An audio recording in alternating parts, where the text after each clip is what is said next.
Good morning. Welcome to the Deep 404.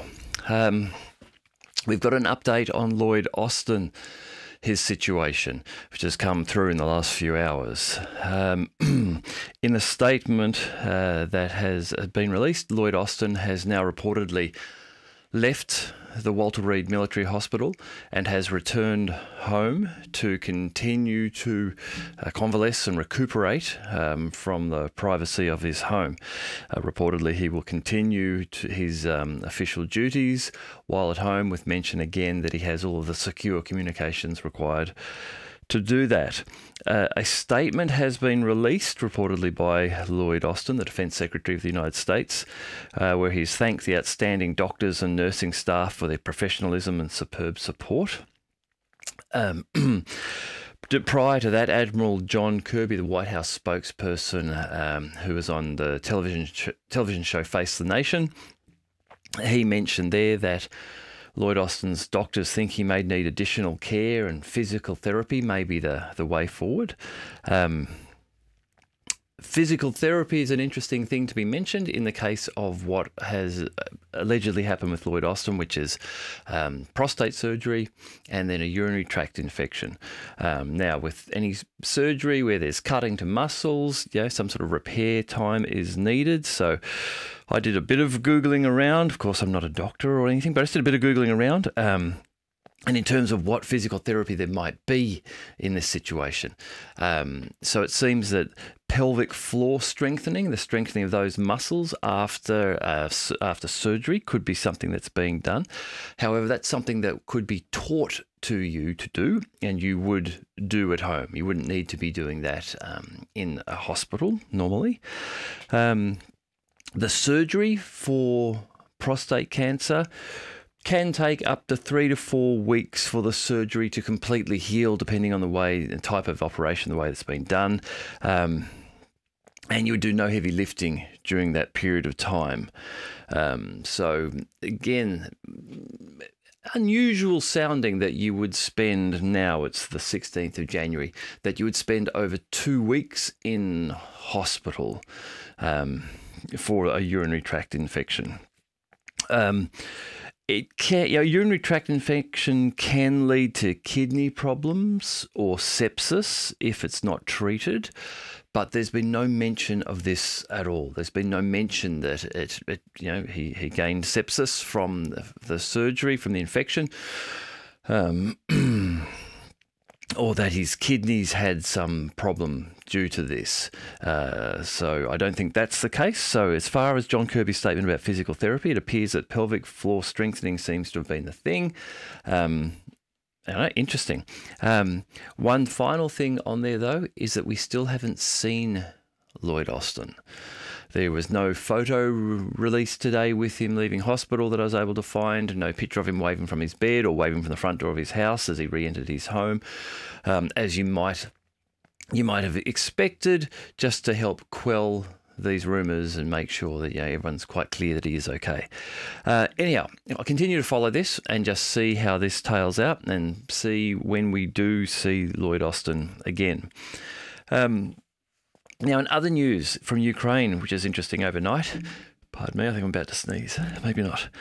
There are reports, which you may have seen, reporting that 2 Russian command, control and warning planes were shot down over the Sea of Azov yesterday.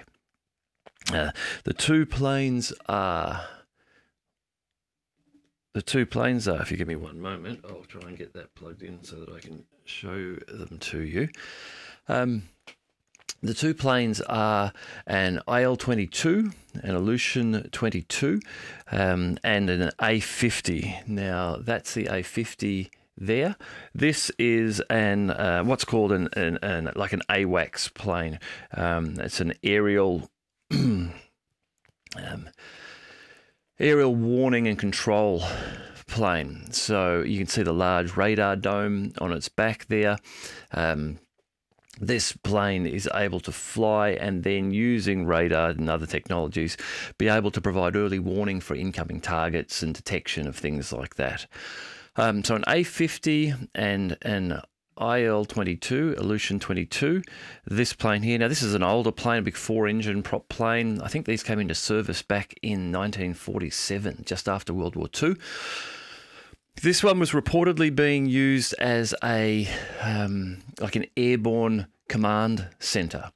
So perhaps working in partnership with the A50, maybe the A50 was further out and was relaying information back to this plane, and this plane was then making some command decisions. So effectively this one, they can operate as a bomber. They can hold apparently up to 3,000 kilograms. So in theory, perhaps maybe they could hold 6 Fab 500s, not operating in that capacity, operating as some sort of an aerial airborne command post. But there is some reporting that both of them were shot down yesterday, and the Ukrainians are claiming they shot them both down. There are all sorts of claims made, and there are opportunities to try to validate these claims. Now, the way that I try to do that is by looking at other sources, other Telegram channels, Ukrainian ones, Russian ones, try and compare the information that is there, and try to base what I've found upon previous experience with some of those channels as to whether you think that they would be reliable. At this stage, I'm leaning towards this not being the case, that these two planes were shot down. Perhaps the reports I've had from the most generally reliable sites are that something happened, that the IL-22, the command plane, may have been damaged by what appears to possibly have been air defence, and that there are casualties on board that plane, but that the A50 was not involved and landed fine. There seems to be a lot of smoke around this at this stage. So possibly, if I had to guess at this stage, possibly something happened to the IL-22. What that was, no one's quite sure. Again, talk of friendly fire perhaps being the case, but people questioning why, if it's over the Sea of Azov, a large Russian plane like this, which you would have thought would have been well known in the area, what has happened to cause Russian friendly fire upon it?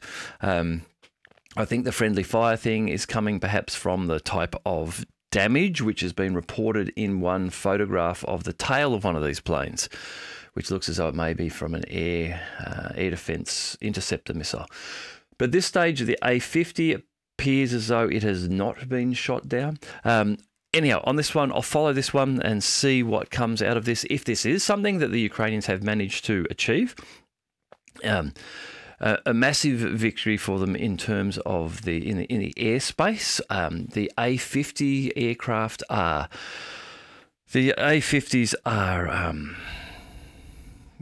complex, expensive planes. Russia doesn't have very many of them. I think they might have less than 10 of them in total in operation. I have read reports from earlier this year that the Russians are moving to develop the A100 now. They're replacing the A50s with A100s with more advanced radar capability. And from memory, I have a feeling that the first A100 will be out and operational soon, if not already operational. But nevertheless, if the Ukrainians have taken those out, that puts a large dent in the Russian command early warning control area around the Sea of Azov. If, on the other hand, this has been an isolated friendly fire incident on the IL-22, the command plane, and the A50 hasn't been damaged, then perhaps not such an impact upon Russian capability in that area. In Ukraine, mobilisation, as we know, there's talk of mobilisation. There is a bill which is being debated, looking to be pushed through the Ukrainian parliament at this stage. It has been pushed back by members of the parliament asking for more information. Regardless, mobilisation is still going on forcibly. In some video that I was looking at earlier, video from a city in Ukraine and men, a traffic stop, and men of the right age just being dragged out of their cars and then dragged off into military vans to go to service. Also footage reportedly of someone in their apartment, the military recruiters opening their front door, trying to get in, and one of the military recruiters being shot point blank in the chest. People in Ukraine obviously not wanting to be mobilised and be taken to the front line, as I guess everyone could understand to some extent. There are challenges, though, which is coming out from the Ukrainian front line about this. The average age, as we've known for some time, is now over 40 years. Now, at the start of the conflict, the average age of the Ukrainian army was estimated to be around 27 years old. It's now 40 years old. This is a comment from a Ukrainian commander, Alexei Tereshchenko, who's the commander of the 5th Assault Brigade. He says, "The military is eagerly waiting for fresh reinforcements because the situation in many units is critical in terms of personnel. Even those who do come often leave much to be desired. Mostly, these are men of a much older age with a multitude of problems that typically arise at that age." So this is coming from the commander of the 5th Assault Brigade. He's not saying, hey, we're doing well, we're fully stocked, we've got lots of young men, they're enthusiastic and lots of volunteers. It's quite the opposite. They're eagerly waiting for fresh reinforcements because the situation is critical in terms of personnel, and those who do come leave much to be desired. Mostly they are men of much older age with multitude of problems associated with that age. Now, I imagine that is both physical problems that come with being aged, slower to move, that sort of thing, but also mental and attitude problems. Men who are older, who are not as easily sold into the story of joining the military. Most people join the military when they are young. Perhaps have families, so they're more concerned about them and not wishing to lose their lives at the front line, etc., etc. The Verkhovna Rada, which is the Ukrainian parliament, they are asking the government for revisions on the bill that would expand the ability to mobilise. One of the things in there is that it is looking at dropping the minimum draft age from 27 down to 25, limiting deferrals for people who are studying. So in the past, people who have been studying at higher education have been able to defer going into the military if they're still studying, and increasing penalties for draft dodgers. So these are the things that are coming to those Ukrainians of the fighting age, who are remaining and not currently in the military. Now, these problems related to some other information that I've just been reading about in terms of Ukrainian schools and school children. Reports from a Ukrainian Telegram channel that due to a sharp decline in the number of school graduates in Ukraine, the number of higher educational institutions will be reduced. So universities, polytechnics, trade schools, that sort of thing, are going to be closed and reduced because of the number of school graduates decreasing.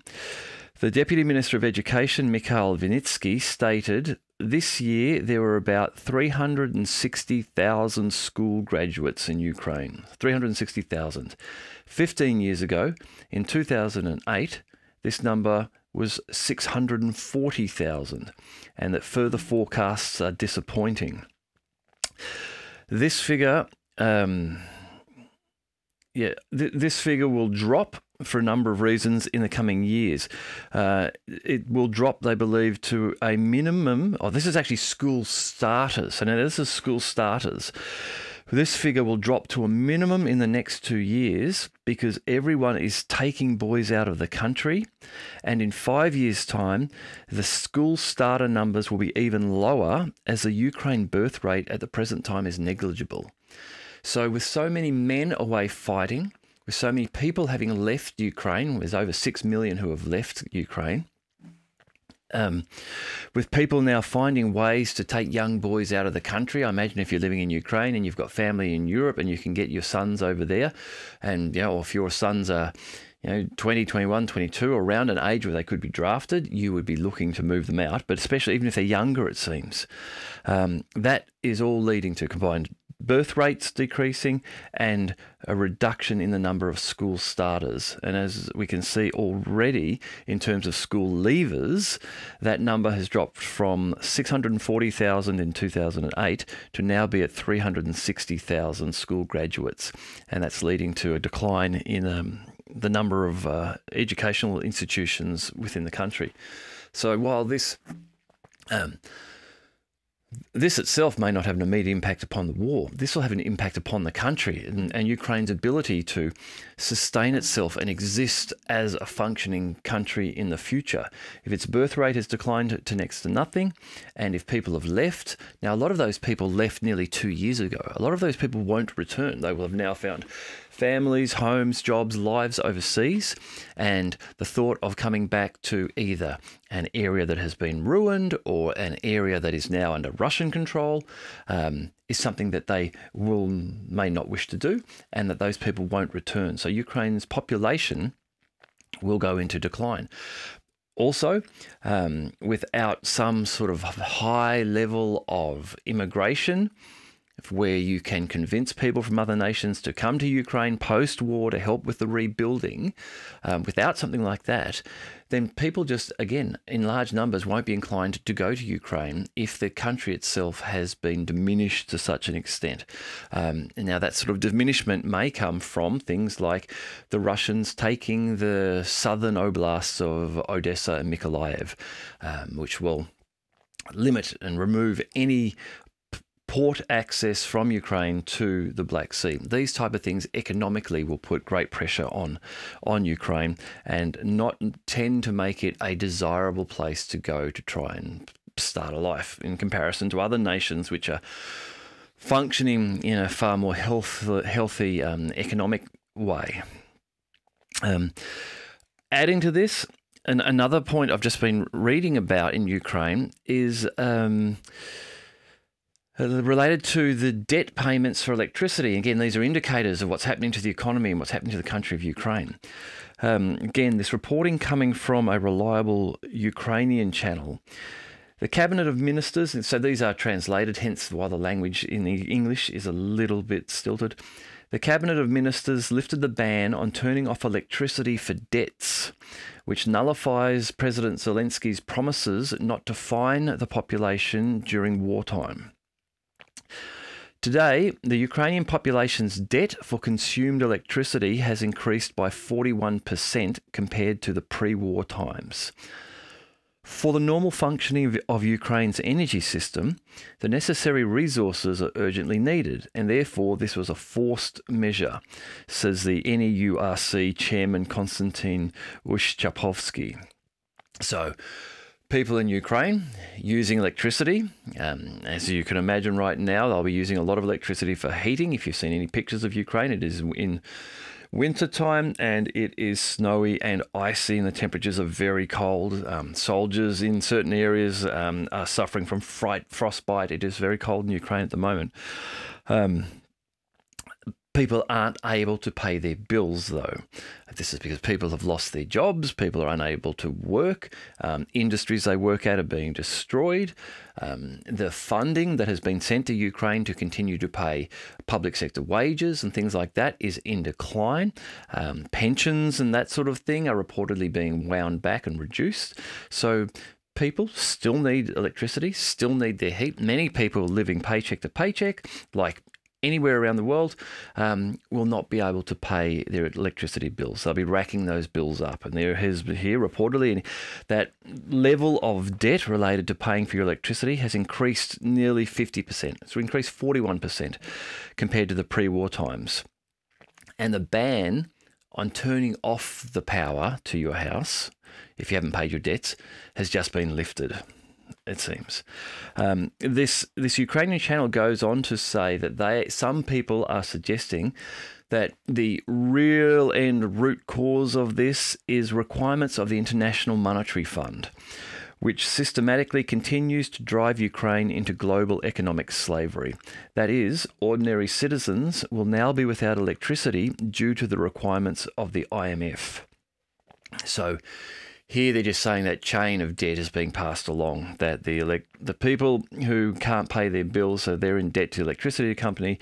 The electricity company is in debt to the government, if it's not already government owned, I'm guessing, is in debt to the government, and the government's in debt to the International Monetary Fund, and the government wants to keep paying those things off, so it's just pushing the pain down the line, and it's ending up, as it does, with the end users. I'll just do a little bit of an update on the Battlefront, the sort of front lines. And now this is using the Russian Ministry of Defense figures that I'll talk through here.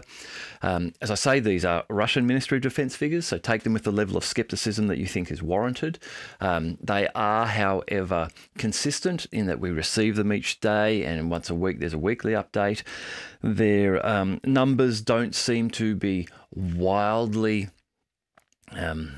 fanciful and made up. And why I say that is because you can often go and confirm, if you wish to take the time to hunt through Telegram channels, to confirm the items destroyed, pieces of equipment destroyed by the Russian Ministry of Defense with what is reported by other independent open source Telegram channels, where they will show video of some of these things being destroyed.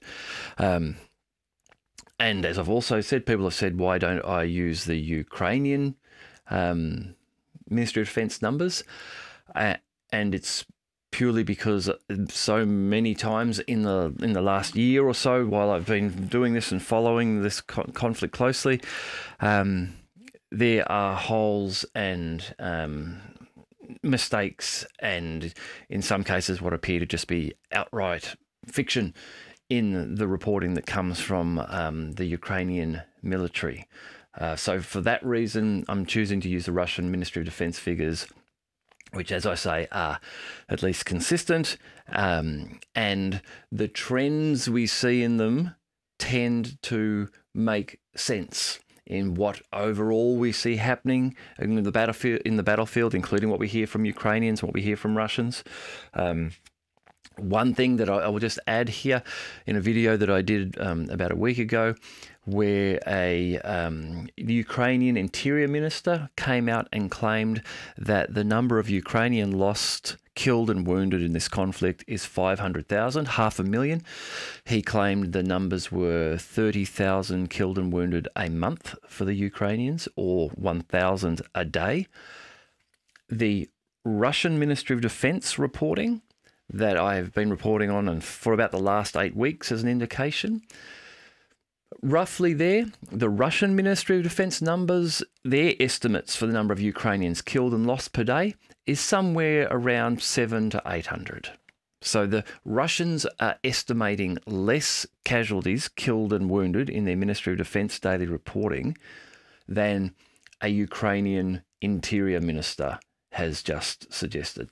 So for those reasons, I don't think that these numbers from the Ministry of Defence are wildly outlandish numbers.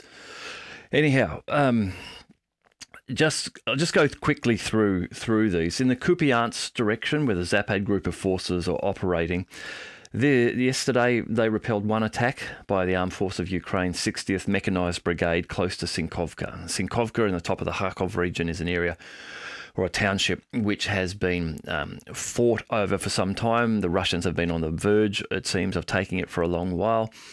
Reporting I have read, though, indicates that it is actually difficult to take because of its geographic terrain. There are large fields out to the east of it, flat, sparse fields which the Russians have to get through. To the west of it, there is forestry, which rises up to hills, and the Ukrainians control the hills and the forestry. So it's very difficult for the Russians to get in because they're coming in from the east. So talk is that they may hold their line there and just repel Ukrainians trying to come through Sinkovka and then look to work around it and encircle it later. In this area, up to 20 Ukrainian servicemen reportedly killed and wounded, 3 armoured fighting vehicles, 3 motor vehicles, and 1 Gvozdika self-propelled artillery system. Today's reporting is interesting in terms of the artillery pieces destroyed, which you'll probably pick up on as I go through this. In the Krasny-Liman direction, where the centre group of forces, so this is moving down south from Kupiansk down the line, the centre group of forces operate. They have yesterday repelled one attack from the Armed Forces of Ukraine's 63rd Mechanised Brigade Assault Group close to Chervonya Debrova. More than 160 Ukrainian servicemen reportedly killed and wounded, 2 armoured fighting vehicles, 3 motor vehicles, and 1 Akatsiya self-propelled artillery system has been eliminated. In the Donetsk direction, units of the Yug group of forces operate here. They have been working near Vesyoloyloy, Razdolovka, Klesheyevka, Andreevka, and Kurdimovka. More than 200 Ukrainian servicemen reportedly killed or wounded. These are seriously wounded. 1 tank, 3 infantry fighting vehicles, 1 armoured personnel carrier, 13 motor vehicles, and 2 Gvozdika self-propelled artillery systems have been eliminated. Also, 1 artillery ordnance depot, or ammunition depot, of the AFU's 46th Air Mobile Brigade was destroyed near Kurakhvo in the Donetsk People's Republic.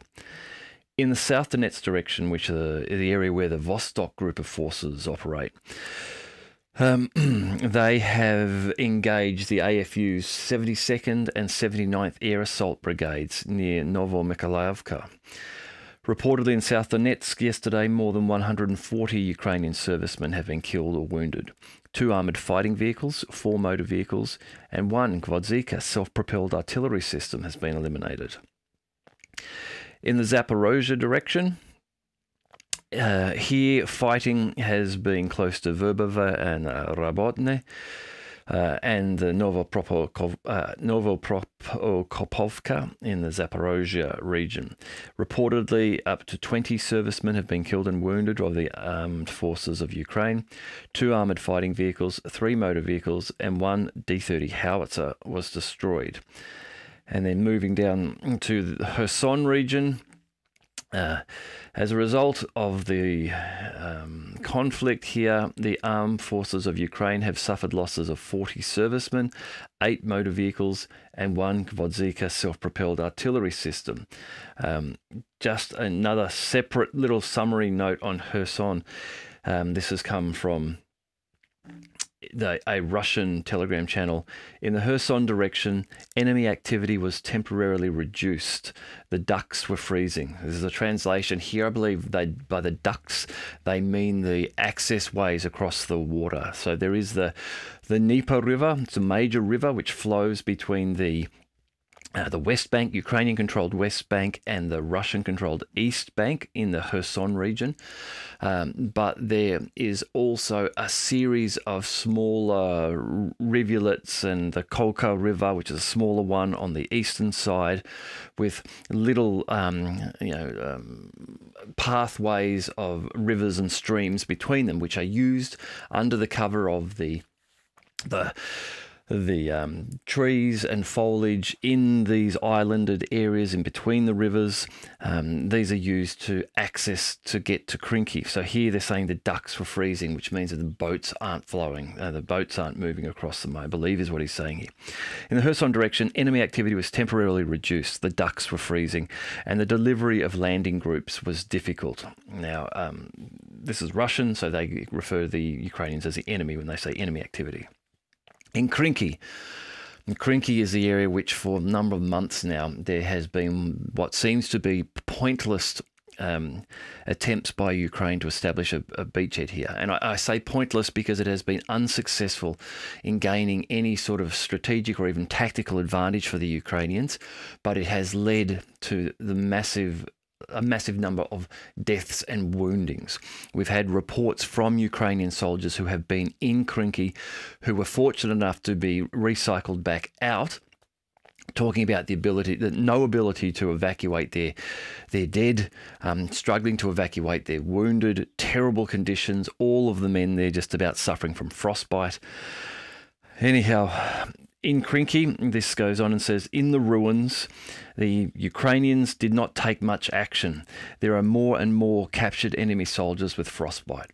So these Ukrainian soldiers in Krinky fighting through these wet conditions to hold a small beachhead, which they're not making any even tactical advances from.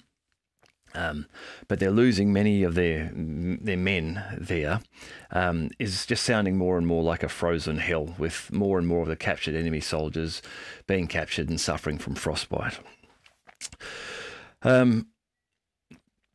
Overall, there, a couple of interesting things. The total number of alleged servicemen killed and wounded in yesterday's fighting for Ukraine was 580 men. The Russian Minister of Defense, Sergei Shoigu, has previously reported that the Russians intercept Ukrainian communications, and that's how they confirm these numbers. And 7 pieces of artillery reportedly destroyed. Now, if we multiply that out by a week, we'll get to 49, which is a little less than last week, and last week was significantly less than the week before. So last week was about 51, I think. The week before that was 116 reported pieces of artillery. And as I said, I thought we were perhaps starting to see the end of Ukrainian artillery, as the Russians reporting lots being destroyed, and then Russians reporting half that many being destroyed. And now today, based on today's numbers, if we extrapolate that out over a week, the numbers look to be about the same. But what is interesting here is that of the 7 pieces of artillery reportedly destroyed yesterday, destroyed by the Russians, 6 of them were self-propelled pieces, either an Akatsiya or Gvozdika self-propelled artillery pieces. Only one of them was a D-30. Only one of them was a fixed artillery piece. This in itself is interesting, so I will look to see if this continues over the coming days, because if this does continue, then this is giving me the sense that the fixed artillery pieces, which become more vulnerable in counter-battery warfare because of the fact that they are fixed, they fire. If they're detected by the enemy and they remain in that position, then return fire can come in for them. Only one reported destroyed yesterday. All the other ones, the more difficult to destroy, self-propelled units. The self-propelled units can find a location, target, fire, and then leave. They can move and drive out, which should, in some respects, make them more difficult to destroy and target. It should, because you would imagine that large pieces like those self-propelled artillery pieces are able to sit back at artillery range, so maybe 15, 16 or 20 kilometres away, which would put them out of range of most drones. So you would think that these artillery pieces, these self-propelled ones which are being destroyed, are most likely being destroyed by counter-battery, counter-artillery fire. Now, what we have seen over the last 8 weeks or so has been continued reports of the Ukrainians losing the American ANTPQ counter-battery radar stations. Now, these radar stations allow the Ukrainians to pinpoint where incoming Russian artillery is coming from, so they can then direct where they should send their fire back to. They see the shells and the mortars and the ground-launched rockets coming in. They're able to track their trajectory and then, using physics, work out where they were launched from and then target their response fire there. They can also be used to tune up and make sure that their outgoing fire is accurate. Now, if the Ukrainians are losing those, then they're going to lose the counter-battery war, because now they don't have the ability to accurately target the Russians, but the Russians still have the ability to accurately target the Ukrainians. And so I'm wondering, this is just one datum point, this is just one day of information, but I do wonder, seeing across the line 6 out of 7 artillery pieces being self-propelled ones reportedly destroyed, if this is correct, perhaps this is showing that in the last couple of weeks, the stationary pieces that Ukraine has been using have been destroyed due to the large missile strikes over the last 2 weeks on repair and manufacturing facilities and factories in Ukraine. The Ukrainians aren't able to repair these and get them back to the front line, and the Russians are now having success in hunting these self-propelled pieces of equipment. I don't know. I may be completely wrong here. I guess I'll track it for a few more days and see what happens in terms of the data and see if that does show that to be the picture. Just a little bit of information on some upcoming things. In 2024, in February and March, something interesting to look out for. The NATO Steadfast Defender military exercises will take place. Grant Shapps, the UK Defence Minister, has announced that they will be sending 20,000 UK troops to participate. It will involve UK aircraft carriers and their F-35s, and they will be practicing war scenarios against Russia. That's what they'll be practicing, against an attack from Russia. 30 other NATO nations, and Sweden, who's not in NATO yet, and Sweden will be involved. It's expected that the exercises will involve more than 40,000 troops, ranging up from the Baltic nations. Poland and Germany is where these will take place. This Steadfast Defender will then shortly after be followed by Nordic Response. Nordic Response is a Norwegian-led military exercises. There's going to be 20,000 troops there, 14 countries involved. The operations or exercises will occur around Norway, Sweden and Finland. 50 ships, including aircraft carriers, submarines, frigates and amphibious craft. 110 or more fighter jets, helicopters and support aircraft will be involved in the exercises. And that Nordic Response will come just after Joint Warrior, which is a British-led military exercises which will be held in the seas between Scotland, Norway and Iceland. So in the months of February and March, so coming up just a few weeks ago, there are going to be major NATO exercises involving large number of troops operating in war game scenarios, preparing and practicing for fighting with Russia. Now, there's a whole heap of news coming out from Germany and Poland at the moment that they are expecting, I think even the UK, that they've got only a short amount of time, 3 years, to prepare for war with Russia. Again, reading through a lot of the channels and people out there who are more familiar with war with Russia than I am, very few of those ones which I'd consider reliable believe there is any chance of Russia engaging in war with NATO, or at least wishing to, at all in the future. There's no evidence of this. John Mearsheimer, if you want to go and find some of his videos on this topic, he gives very clear, logical explanation as to why there's no indication that Russia wishes to proceed beyond Ukraine, and that Russia probably doesn't even want to proceed beyond the Dnieper River in Ukraine. But anyhow, we can see that NATO forces and the NATO nations are getting their exercises on in the coming months. It will be interesting to see if there is any development at that time which somehow sees NATO becoming more involved in the conflict. I think it is unlikely, but there's always the risk there. If you have suddenly got a whole heap of warships, aircraft carriers, additional attack fighter jets, F-35s, and a whole bunch of troops stationed there and ready to go, I guess there's always a risk that something could happen and they could somehow get engaged in the conflict. Just quickly, one thing just on the Houthis, just to finish out. So yesterday, an anti-ship cruise missile was fired from Yemen, from the western area of Yemen, towards the USS Laboon. It's in the southern Red Sea. Now, it was reportedly shot down. The US Central Command reports. This comes, of course, just a couple of days after the United States and the United Kingdom launched a series of missile strikes on Houthi locations in southwestern and northwestern Yemen. Reportedly 80 Tomahawk missiles were fired by the US. That's a large number of missiles. I think of the Tomahawk missiles, I think the most recent ones are called Block 5 Tomahawk missiles, and that 80 would be a year's complement of that for the Navy. So a lot of them to have used in one go. Again, by a lot of reports coming out after this, it's a few days afterwards, that the strikes were relatively ineffective.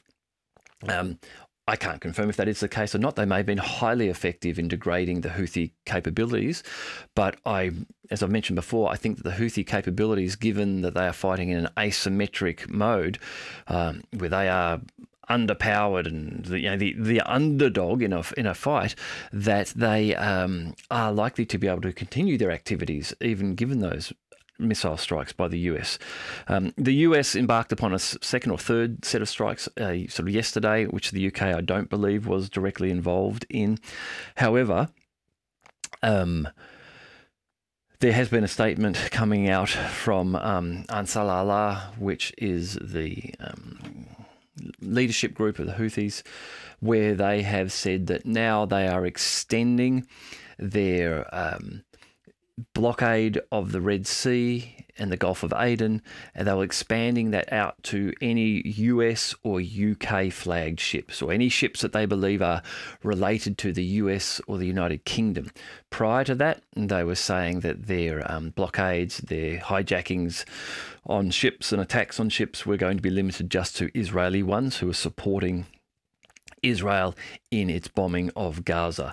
But now that is being expanded out. So while Admiral John Kirby, the Whitehouse spokesperson on Face the Nation, was saying that the US don't want any conflict with Yemen, we're bombing you to de-escalate, it didn't really make sense.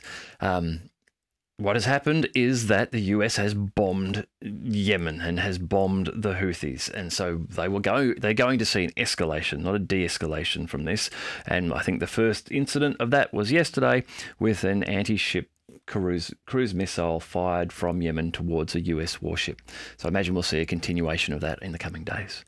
Okay, look, I hope you have a good day. I hope you're enjoying the channel. If you are enjoying the channel, please share it with other people that you think would enjoy it. And I look forward to talking to you again soon.